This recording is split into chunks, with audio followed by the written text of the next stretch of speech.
Assalamu alaikum daşo sürpriz hizmetlerine hoş geldinizler. Sizin için gödürleyen haritlarımızı şu ekrandaki telefon numaralarına can edip dilersinizler. Kurban bayramımız tüysürüğümün kutlayarın hemmenizin. Dizi sürpriz hizmetleri 7/24 sizin hizmetinizde. Kurban bayramı için canlı koyun ve kilolu etler mevcuttur arkadaşlar. Dilediğiniz telefonları, dilediğiniz televizyonları, haladinlikleri evinize sipariş edebilirsiniz.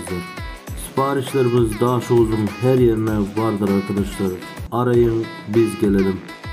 Tüm sürpriz hizmetleri arkadaşlar, her ay çekilişlerimiz vardır. Bizden söğüde eden müşterilerimize her ay çekilişlerimiz mevcuttur arkadaşlar. Bizimle söğüde etmeye hazır mısınız? O zaman adresimiz bellidir arkadaşlar. 7/24 milletimizin hizmetindeyiz. Tüm sürpriz hizmetleri Daşovuz'dan hariç 5 vilayete hizmet etmektedir arkadaşlar. Her ay çekilişlerimiz Facebook, Instagram, TikTok hesaplarımızda canlı yayında çekilişlerimiz olacaktır arkadaşlar. Para ödülleri sizi bekliyor. Gelin beraber para ödüllerini kazanalım arkadaşlar. O zaman herkesi Dizi sürpriz hizmetlerine bekliyoruz arkadaşlar.